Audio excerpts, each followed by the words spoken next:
Ela já esteve nas mãos de soldados treinados e nas mãos trêmulas de crianças. Já esteve nas mãos de revolucionários, ditadores, insurgentes e, infelizmente, até terroristas. Já esteve nas mãos de quem acredita lutar por justiça e nas mãos de quem sabe que está cometendo um massacre. Essa é a AK-47, uma arma que não escolhe lado, idade ou consciência. Enquanto impérios ruíam, ideologias mudavam e bandeiras eram trocadas, ela continuava a funcionar, mesmo que estivesse suja de lama, pólvora ou sangue, pois a mesma é simples demais para falhar, barata demais para desaparecer e resistente demais para morrer. Serve a qualquer causa, sobretudo a mentiras pintadas de verdade. Ela foi produzida em massa, espalhada sem controle e acabou por industrializar a morte de uma forma que nenhum outro fuzil foi capaz. No vídeo de hoje, você conhecerá a história de como um único homem criou a arma mais letal de todas e acabou perdendo o controle sobre o monstro que colocou no mundo.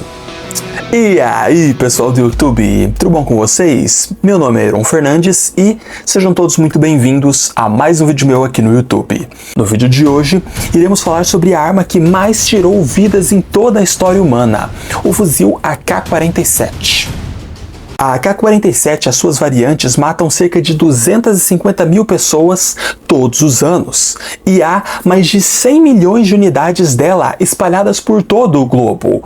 Em outras palavras, é como se houvesse um fuzil para cada 70 pessoas. E pode parecer pouco, mas não é. Na verdade, este dado torna ela a arma mais produzida e usada em toda a história. Ela é arma padrão de 50 exércitos oficiais, está presente na bandeira de países e está presente na bandeira de grupos paramilitares. Claro, é presença garantida em qualquer guerra moderna. Mas antes que possamos começar a destrinchar essa história, eu vou pedir para que você deixe o seu like, compartilhe esse vídeo e inscreva-se. E vamos começar. Capítulo 1 – Um problema de milhões. Em 1941, durante a Segunda Guerra Mundial, as potências do eixo iniciaram a Operação Barbarossa, que foi basicamente a operação para invadir e conquistar a União Soviética. Para se fazer isso, milhares de vidas, talvez milhões, foram sacrificadas. Durante a Batalha de Bryansk, um sargento de 20 anos de idade chamado Mikhail Kalashnikov, que comandava um tanque T-34, seu tanque foi atingido por um projétil alemão e parte da tripulação acabou morrendo. Mikhail foi ferido gravemente no ombro esquerdo e só não morreu sendo devorado pelas chamas porque haviam outros pelotões ao seu lado que viram que ele estava vivo e tiraram ele a tempo. O mesmo foi mandado para hospitais locais e, durante toda a sua estadia, durante todo o seu tempo de licença médica, o que ele mais ouvia era: "Os fuzis soviéticos são uma porcaria." Ou então, as armas da Alemanha nazista, que eram o principal rival da União Soviética, eram muito melhores. E, infelizmente, isso não era boato, isso era verdade. Na época, a maioria dos fuzis que a União Soviética usava eram fuzis considerados lentos para se recarregar ou lentos para se disparar, sem falar naqueles que eram até irritantes de se usar de tanta manutenção que precisavam. Em contrapartida, a Alemanha nazista tinha as melhores armas à sua disposição. Inclusive, tinham o melhor fuzil da época, a STG-44, aquilo que foi revolucionário para a época. O primeiro fuzil de assalto de toda a história. Mikhail aproveitou a sua licença médica e começou a pensar em formas de ajudar o seu país, de participar de tudo isso e, quem sabe, desenvolver um fuzil que fosse bom o suficiente. Mikhail não era cientista nem engenheiro formado, mas era um mecânico de profissão. E todo mecânico entende algo melhor que qualquer um: aquilo que quebra e como se consertar. Capítulo 2 – O Projeto Kalashnikov. Mikhail queria um fuzil que fosse leve, mas ao mesmo tempo robusto. Um fuzil que fosse preciso e que fosse letal. Algo que um civil sem treinamento pudesse aprender a usar em poucos minutos. E ao mesmo tempo que fosse barato para se produzir. Em resumo, ele queria o fuzil perfeito e, spoiler, ele iria conseguir. Em 1942, ele ofereceu a sua primeira criação à União Soviética, uma carabina a gás, que logo de cara foi rejeitado pela Comissão de Armas Soviéticas, que achou a arma muito complexa e muito chata de se usar, e aí seria mais um fuzil sem muita utilidade para o país. Só que a Comissão Soviética gostou da iniciativa do rapaz e colocou ele no Centro de Desenvolvimento de Armas Leves do Exército Vermelho. Exército Vermelho, para quem não sabe, era o nome oficial do Exército da União Soviética. Em 1945, a Segunda Guerra Mundial acaba e a União Soviética fez parte do time que venceu a Segunda Guerra Mundial, sendo sobretudo a principal responsável por derrotar a Alemanha nazista. Então, se você achou que a AK-47 foi criada e foi amplamente usada durante a Segunda Guerra, não, ok? Isso não aconteceu. Entretanto, não é porque a Segunda Guerra Mundial acabou que estes são tempos de paz. Logo depois da Segunda Guerra, começaria a Guerra Fria, da qual os Estados Unidos iriam protagonizar juntamente com a União Soviética. Então, por mais que a Segunda Guerra tenha acabado, a necessidade de se modernizar as armas soviéticas ainda era urgente. Só para você ter uma noção, a União Soviética, sobretudo a Rússia Soviética, foi o país que mais se perdeu gentes. Até os dias de hoje, há uma disparidade imensa no tanto de mulheres que se há nesses países que fizeram parte da União, que a maioria dos homens morreu na guerra. Muitos civis, na época, inclusive diziam que se a União Soviética tivesse armas melhores, menos pessoas teriam morrido. Em 1946, Mikhail testou e ofereceu mais um modelo para o seu país, a AK-46. Despertou curiosidade, despertou interesse pela comissão e competiu com outros 15 modelos. Infelizmente, ela foi rejeitada também porque não passou muita confiança para aqueles que supervisionavam o modelo. E vamos combinar, se você é um soldado e você está numa guerra, a última coisa que você precisa é que o seu fuzil falhe, emperre e não cumpra com o propósito dele, que é disparar. Entretanto, os modelos que competiram, até mesmo o modelo que ganhou da AK-46, não se provou muito mais eficiente, sabe? Então, na prática, o problema ainda existia. Então, eles deram um aceno para que Mikhail e outros inventores continuassem a desenvolver mais armas. Kalashnikov e Alexander Zaitsev, que era seu assistente, reformularam todo o projeto da AK-46 e basicamente pegaram todas as características que eles consideravam positivas das outras competidoras e adotaram no seu projeto. Isso não seria ilegal? Não seria cópia? Não seria então violação de propriedade intelectual? Bom, nos países capitalistas, sim, inclusive é crime, dá prisão, dá multa. Só que este era um país social comunista. E na época, a União Soviética entendia que toda a criação soviética era uma criação do povo soviético. Não dava cadeia. Não só não dava cadeia, como o próprio governo incentivava. Porque eles acreditavam que, unindo os conhecimentos de todos, levaria à criação daquilo que era o melhor. No caso, o melhor fuzil. Não era só Kalashnikov que iria copiar as ideias de seus rivais. Outros homens que participaram também copiaram atributos positivos da AK-46. Em novembro de 1947, a AK-47 foi criada. E ela não recebeu o nome de AK-47 porque houveram outros 46 fuzis antes dela. Não, ela recebeu esse nome porque foi criada e anunciada em 47. Algumas unidades do modelo foi produzida em 1948 e em 1949 ela foi nomeada como Avtomat Kalashnikov AK. Em tradução literal, fuzil automático de Kalashnikov. O nome aqui meio que serve para denunciar mesmo quem foi o criador, porque ele não era o proprietário, exatamente porque ele não vivia no mundo capitalista. Sem falar que o mesmo nunca ganhou um único tostão pela sua criação. Só para constar, hoje não é bem assim, a Rússia é um país capitalista e a propriedade e a patente da Kalashnikov, da AK-47, pertence ao Estado russo. Em 1949, a AK-47 foi amplamente testada pelo Exército Vermelho, que gostou muito da criação e gostaram tanto que a arma foi produzida em massa e foi adotada com muito carinho pelos combatentes soviéticos.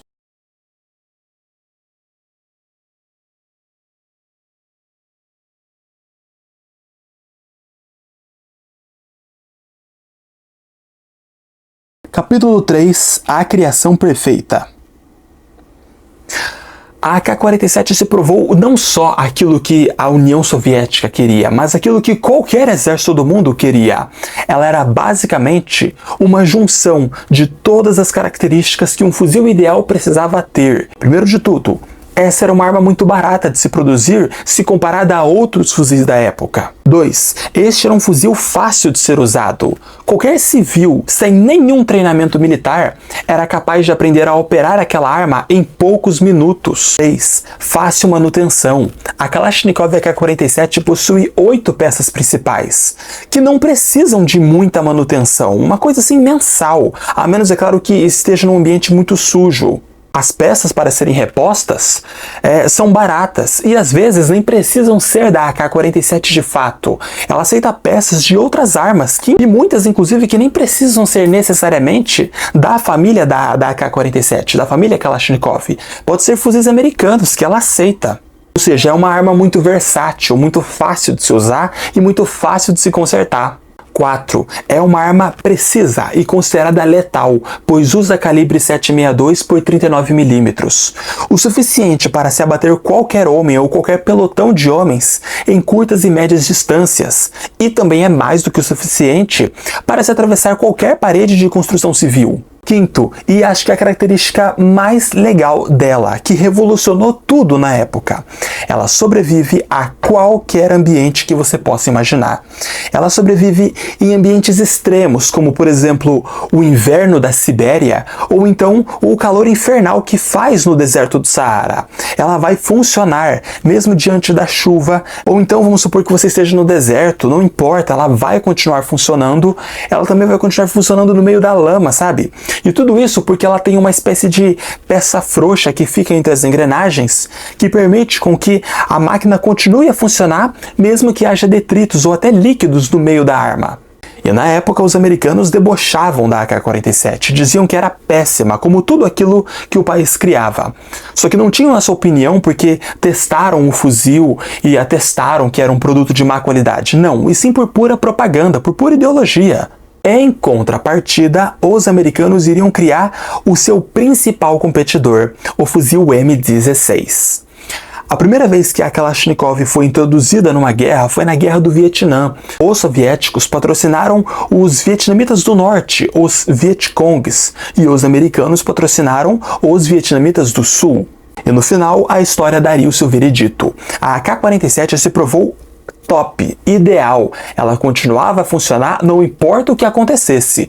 Já as primeiras versões iniciais da M16 foram um baita de um fracasso, porque a arma não aceitava lama, ela não aceitava sujeira entre as peças, ela simplesmente travava, emperrava e não havia o que se pudesse fazer.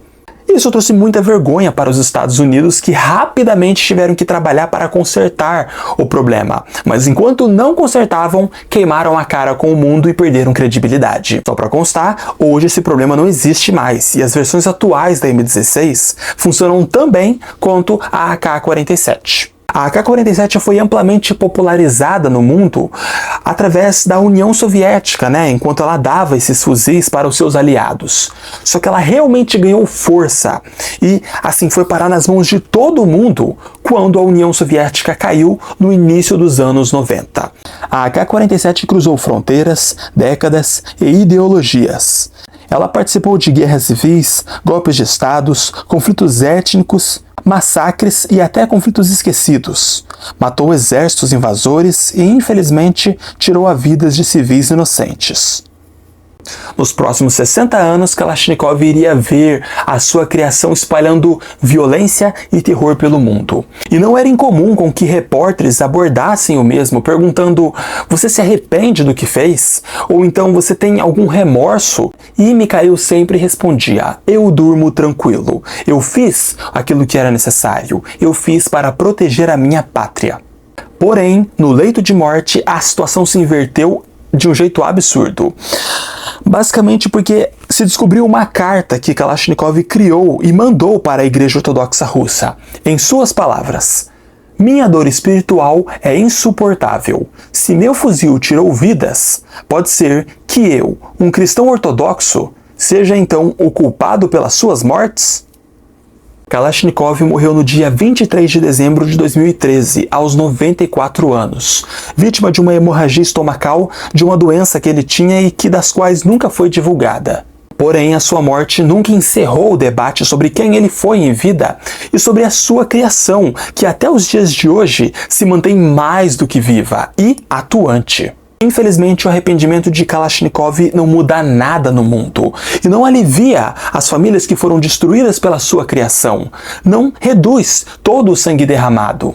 Na prática, o seu arrependimento só serviu mesmo para aliviar a sua consciência no leito de morte. Para muitos russos, Kalashnikov foi um homem simples que foi genial e criou uma arma que defendeu a vida de milhões de russos soviéticos. Já para outros, ele é um lembrete trágico e sombrio de como a genialidade humana pode ser transformada e pode ser usada para se destruir a nossa própria espécie. Kalashnikov viveu no limiar até os seus últimos dias, entre o orgulho e a culpa, entre suas intenções e as consequências. E a sua história levanta perguntas inquietantes. Primeira pergunta: até que ponto um homem é responsável pelo destino daquilo que criou?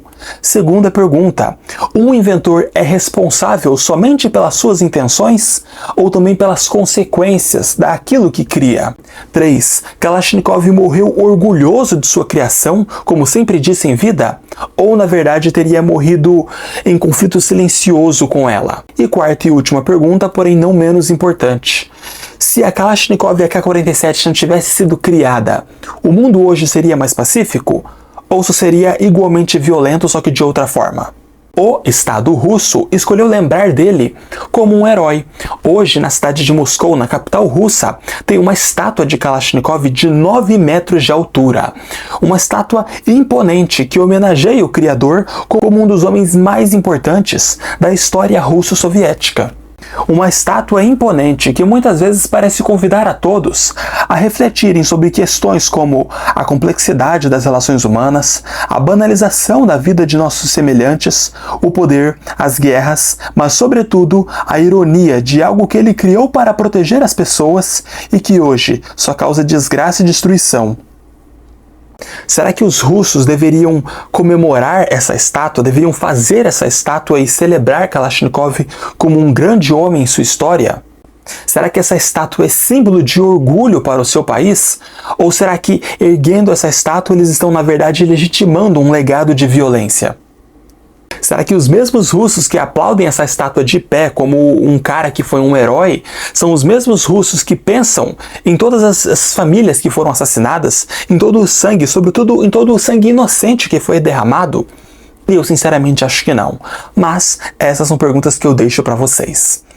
Enfim, pessoal, esse foi o vídeo de hoje. Eu espero que vocês tenham curtido e que tenham gostado. Se foi o caso, por favor, deixe o like, compartilhe e se inscreva. Fazendo isso, você me incentiva a continuar com esse trabalho. Esse foi o vídeo de hoje e até mais, pessoal. Falou, é nóis e fui!